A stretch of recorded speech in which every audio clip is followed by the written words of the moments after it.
Hi, this is Scott Garibay, and today we're going to be talking specifically about Joe Biden and Andrew Yang understanding a new, more useful filter, a new, more modern filter, a new, more relevant filter to understand why Joe Biden is crushing it in the polls, has such strong support from Democrat voters, and why his numbers are so high. Okay, so I'm gonna present a new filter to understand the support that is behind Joe Biden, and then the idea would be that Andrew Yang would use this new, more relevant filter to address Joe Biden's voters directly, understanding why they're voting for Joe Biden accurately, right, and then address their concerns directly.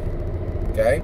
All right, because I think this is really absolutely critical. So this is a filter for Andrew Yang to understand Biden's voter support, and then use that that knowledge, right, that intimate knowledge of how Biden is doing so well in the polls and politically break him, right? Because that's got to get done.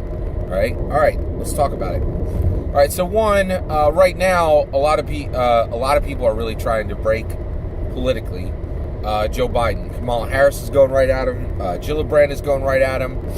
Pete Buttigieg has been going right at him. Bennett, it left Cory Booker, just left and right, direct attacks, and actually it's been pretty lame, right? Because what they're doing is they're like, I'm gonna go, Indiana Jones archaeology your history, and then I'm gonna dredge up some 20-year-old ugly thing from your history and then hold it up for the world to see, right? And I think one of the reasons why this is failing is basically people are like, I don't want to see your gotcha politics anymore, right? Every voter out there look at these lame Cory Booker, Gillibrand, Warren, attempts, or actually not Warren, Kamala Harris, these old archaeology digs bringing up some mistake he made in the past. And people, they don't go, oh my gosh, look at that 20-year-old mistake. They're like, oh, I remember what I was doing 20 years ago. My father gave me a beautiful K car. It was a station wagon, right? And I drove too quickly, and I dinged out the bottom of the engine, all the oil poured out of it, and I seized that engine because I kept driving it.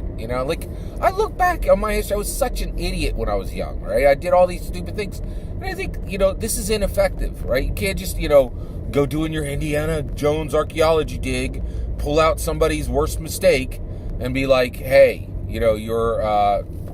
that's it. I found a 20-year-old mistake you made. Because people aren't going to go, oh, look at that 20-year-old mistake. Now I'm not going to vote for Joe Biden. They're going to go, you know what? I remember the mistakes I made 20 years ago. They were significant. They were horrifying. And it's actually going to make them, feel a little more for Biden. So they're taking the wrong tack, right? We need to understand the motivations of why the voters are willing to vote for him. And I think I see it. The answer's in the millennials, all right? And I think for most questions today, the answer's in the millennials. Understand millennials? You understand the question, right? You understand the answer to the actual question. All right, so let me talk this through, okay? So here is the key. Here's the filter to understanding Joe Biden. All right. The filter to understanding Joe Biden is Monica and Joey and Phoebe and Chandler. Right. It's all of them. Right. It's Friends. Okay. No, what are you talking about, Scott Garibay? Why is Friends important to understanding Joe Biden? Well, I'm going to explain it to you. All right. Okay. Here we go. All right, so my daughter is rewatching. My millennial daughter. She's a junior in state school here in Pennsylvania. Love her to death. Brilliant girl, talent, in 15 different directions. But so she's home for the summer, which is just a wonderful blessing. I'm so happy to just have her sitting on my couch. It's really nice. Now she goes to a lot of places. She's not always sitting on my couch, but I'm happiest when she's just sitting on my couch, right?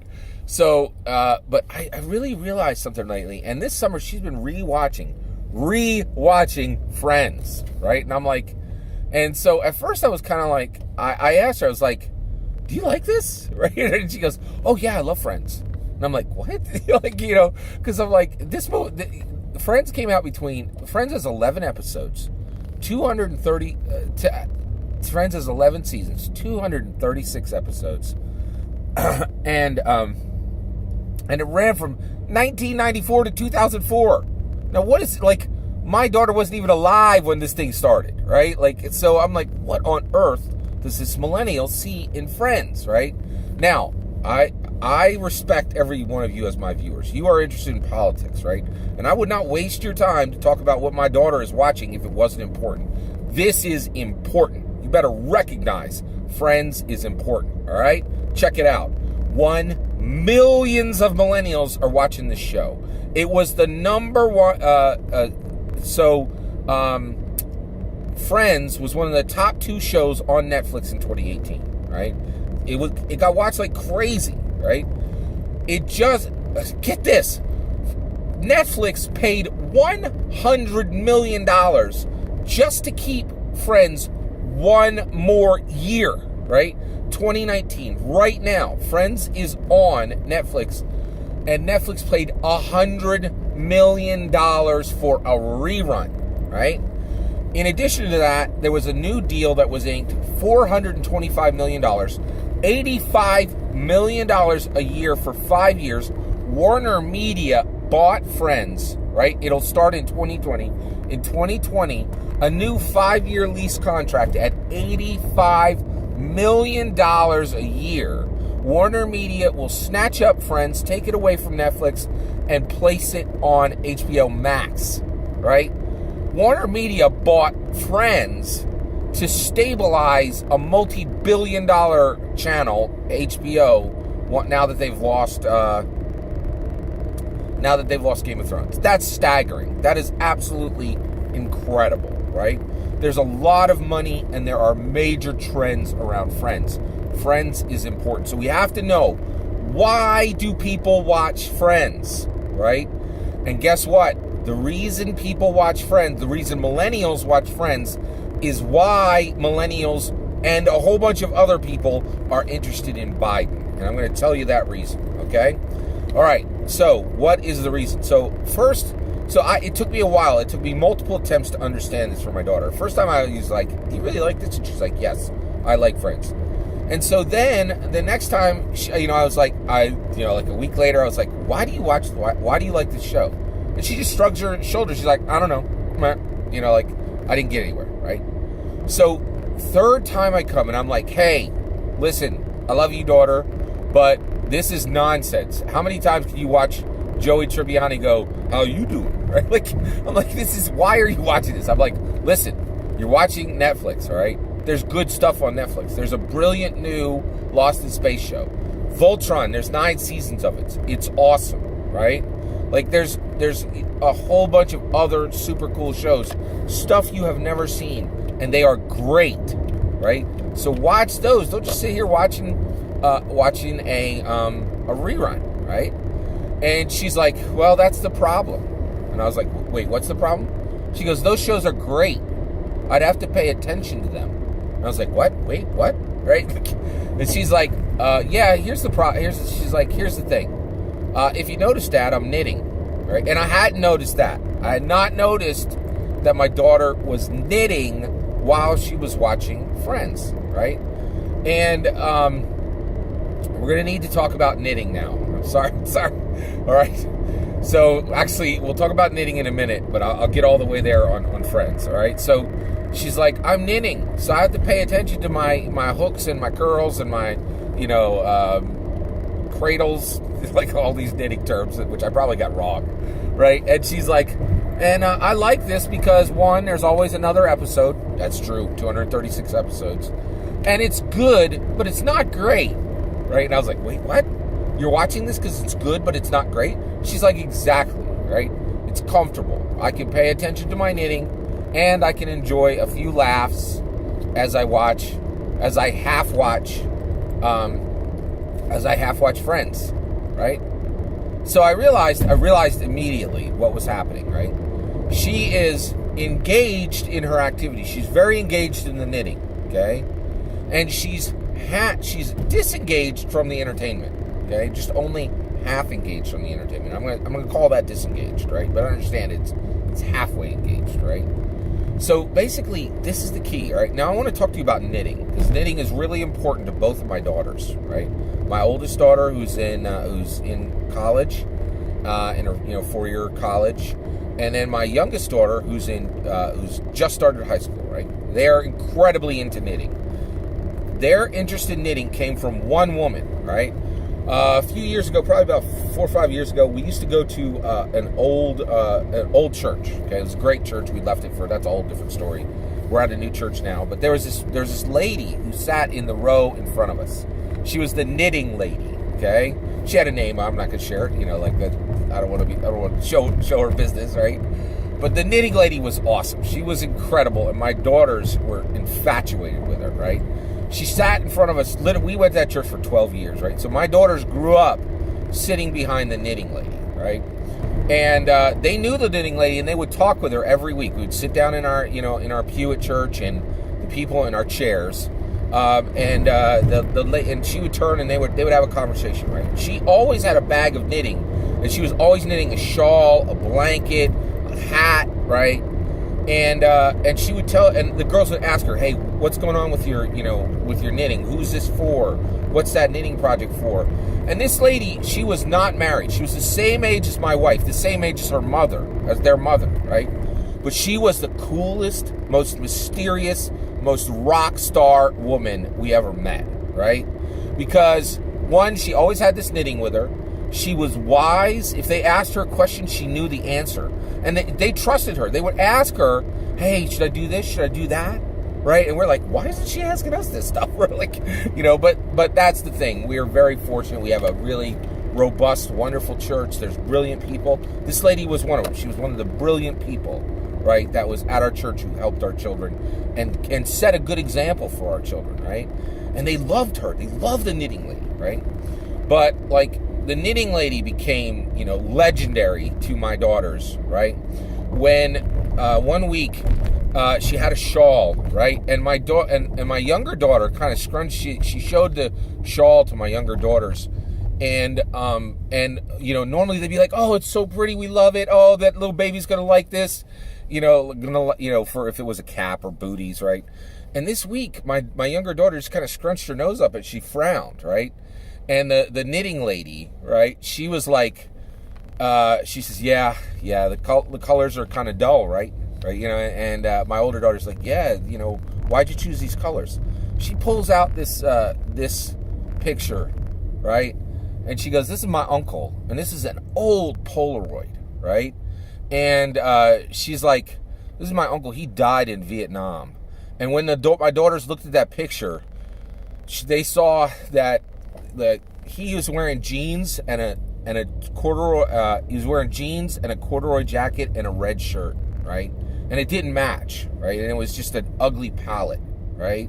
And it wasn't a palette. This guy didn't choose these colors because it was just the clothes he was wearing, right? But the colors in the shawl, the yarn she was using, was exactly what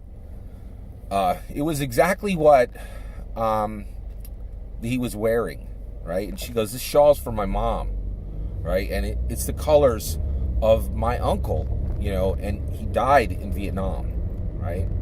And my daughters were just like, their eyes were huge. They were like, pie plates, right?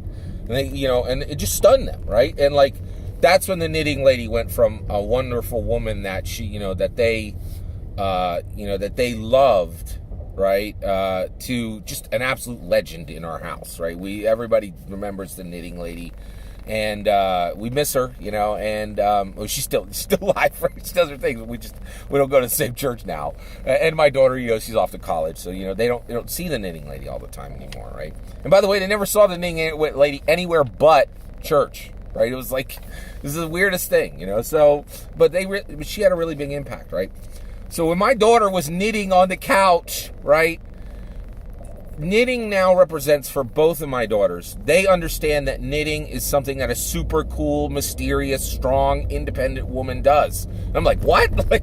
How did knitting become this cool, right? But this knitting lady, she made knitting cool. And she would tell them, in weeks, she'd be like, knitting is a heritage tradition of women, right? And she's like, yes, you can buy a $10 scarf at Walmart, but when I make these booties for this little girl, those will be put into a hope chest, right? And she's like, when I make this shawl for my grandmother, every time she puts it on, she'll think about me, you know. And like, she really handed down the tradition of knitting as something a cool, mysterious, independent, strong woman does to my daughters, right? So my daughter sitting on the couch knitting, she's not disengaged. She's incredibly engaged, right?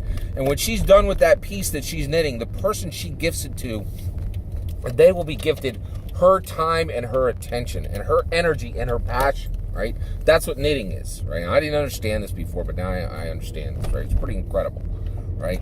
So here's understanding Biden, okay? So what my daughter is doing, she is engaged in her knitting, but she is disengaged from her entertainment. And she's like, I need to do this thing that I'm doing that I care deeply about, but I want some entertainment. I want things to go smoothly while I'm doing it. I want some laughs. I want a little bit of story. I want some visual comfort, you know, and Friends is going to supply that, right? And it's good, but not too good. It's good, but not great. It's good, but not great. That's Biden. That is Biden. It is people are saying, hey, I got things to do in my life, right? And I want things to flow on automatic, right? I want it to be good but not great. I don't need to pay attention to politics. I want it to be good but not great, right? And this is a problem. Yang has to understand this, right? Because this is what Biden is delivering. Good but not great. He's Friends, right? He's some white noise in the background, right? While these people are doing their life, right? And they know that nothing's going to change. They're not going to be pressed by it. It's not going to be compelling content like Lost in Space or Voltron. It's not going to call them to understand anything. It's not going to present philosophy, right? That's Biden, right? It's just the same old rolling sameness, right? But they're not disengaged Americans. They're engaged in their life. They're engaged in their thing. My daughter's highly engaged in knitting, right? But she's not engaged in the entertainment while she knits, right? It's really, really important to understand, right? And that's what people want Biden for. And Andrew Yang we have to understand Andrew Yang, right? He's not that. He's great, not good, right? And guess what? He is going to flip the freaking table when he gets in, right? UBI breaks the world, right? And then reassembles everything into a new, better pattern, right? But we need to recognize there's going to be 3-6 months of freaking chaos, right? You are not going to give everybody in America $1,000 a month.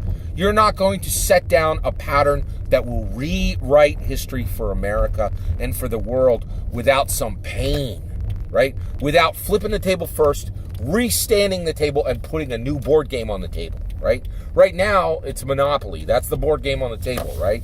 We're going to flip the table and we're going to start playing Catan, a better Euro game, right? Monopoly is a crap game. Settlers of Catan is a classic, right? It's a beautifully designed, better model of a board game, right? And by the way, I'm aware that I just said the Europeans could do something better than America. I don't like saying that. They do make better board games. All right, so that's the thing is, we need to understand this. Andrew Yang, I think he understands this, right? He understands this about himself, right? He flips the table, right? He is great, not good, right? He is compelling. He's the new content. He's the good content. He is the real stuff, right? The stuff that you have to pay attention to. It just doesn't run in the background. Biden runs in the background, right? But Andrew Yang doesn't, right? And guess what? Everybody needs to get this. That's why Jay Inslee is struggling. Is people are like, oh my gosh, if Jay Inslee gets in, we got to actually do something about climate change, right? People are like, oh my gosh, if Andrew Yang gets in, we got to actually do. We're going to have capitalism that doesn't start at zero. That's big. That is really big. Excuse me. All right. And, Eric Swalwell, people are like, oh man, if this guy gets in, the Dayton, Ohio, and El Paso situation changes completely, right? Our world, the table gets flipped, right? Everything gets set up better, but there's going to be a table flip situation, right? I don't get to just put it on coast, right? Like, and that's just it. Fiercely focused candidates. Those are CNN's words. I love them. Like Yang, like Inslee. Tulsi Gabbard, man. Like, you know, she, like, if she gets in, all your friends in Northrop Grumman are going to be working at Taco Bell, right? Like, that is a thing, right? Like, I understand that's a little bit of exaggeration, but it's close, right? Like, so, like, that's the issue, right? Is people are engaged in their lives and they want to be disengaged about politics. All right, so what do we do about this? How does Andrew Yang, once you recognize this, how do you fix it, right? So there's three things to do with these disengaged voters, right? These disengaged Americans, right? And they're not they're engaged in their activity, but they're disengaged with politics, right? They want politics to coast. They want no table flip. They want the same monopoly to be played, and maybe everybody gets, you know, an extra hotel or whatever, right? They don't want the system to change, right? The system changes with Andrew Yang. It's going to be significant. It's a new model for America. It's a new model for the world. It changes things, right? But there's going to be a table flip first, in my opinion, right? All right, how do we get to these disengaged Americans, right? Now, there's three ways, right? You get them out of the way, you take them along for the ride, or you get them engaged, right? And I know what you think. You're thinking, yeah, we get them engaged. No, wrong. Nope, right? You take them along for the ride, right? We don't have enough time to get these people engaged. I think what Andrew Yang needs to show them is, listen, if you vote for me, if you vote for me, this is what's going to happen. Basically, there is going to be some disruption, but the reality is overall technology is going to be better, and I'm going to rocket this nation forward, right? And the reality is, because we have had some presidents who actually have driven us forward, not just coasted, like Obama. I really think he did drive us forward, right? He changed history, right? Here's some of the things in America that are better, right? Infant mortality, incredibly down, right? Violent crime is stabilized, right? The last 5 years, violent crime has been, this FBI statistics, 1.1 to 1.3 million incidents, right? And it's just bouncing up and down in that band, in that very narrow band. But essentially, violent crime is stabilized, and in some years it even goes down, right? Accessible fossil fuels for 100 years, fracking, right? We can just drink oil out of the ground like a straw, and we have $2 gas, right? It's incredible. It makes every single thing cheaper, right? And Andrew Yang could say, listen, if I get in, yes, things are going to change, but your world, you disengaged people, right? And he'll use a better term, right? Your lives are going to be easier, right? I will make your world easier. I will make your world more enjoyable, right? Because there's going to be more money for everybody. Some of your people, you will be less stressed. The people around you will be less stressed. Spending time with your friends will be more enjoyable, right? Everything will taste a little better. Like, the world will be more enjoyable. And then also you'll have more options for everything, more options for sports, more options for your working out activities, more options for your entertainment, whatever it is, right? There's going to be some disruption, but I see you, right? And he's going to need to tell them, I recognize you. I know you don't want the world to change. I am going to change the world. Don't get engaged. Don't volunteer for me. Don't even give me money, right? But come along for the ride, right? Say you'll vote for me on social media, right? Come along for the ride, right? You don't have to get out of the way. You don't have to get engaged. Just come along for the ride, right? Because there's not enough time to engage them. It really isn't, okay? And then he needs to say to them, I will not forget you. I will not forget you, disengaged Americans, right? And he's going to have to find a new word for it. I just haven't found it in my head, but he's got a whole team of people for that. He's going to have to address them directly and say, I need you to come along for the ride. And if you do, your lives will be easier, your lives will be more enjoyable, and you're going to have more options. After that brief period of disruption, it's worth it. We need to drive this nation forward. And I don't need you to push with me. I need you to come along for the ride, right? I think this is fundamentally important to understand. I think this is a better understanding of why Biden is crushing it in the polls, right? And we need to understand Biden in order to politically break him, right? Andrew Yang has to politically understand Biden's appeal. And that's just it. He's good, not great. He's just like Friends. People are engaged in their activity, and they want to be disengaged from from politics, and Biden makes it so easy to be disengaged from politics. Everything's just going to be on rails, and you're going to get the same, repeat nonsense that you had for another 8 years during America. And that's not good enough. That is not good enough. Obama was an awesome president, right? But having 8 more years of what we already had is not good enough for America. We have to drive forward. We have to have incredible momentum. All of that is my opinion. I'd love to hear your opinion. Let me know in the comments below, please. Please consider liking and subscribing, and have a wonderful millennium.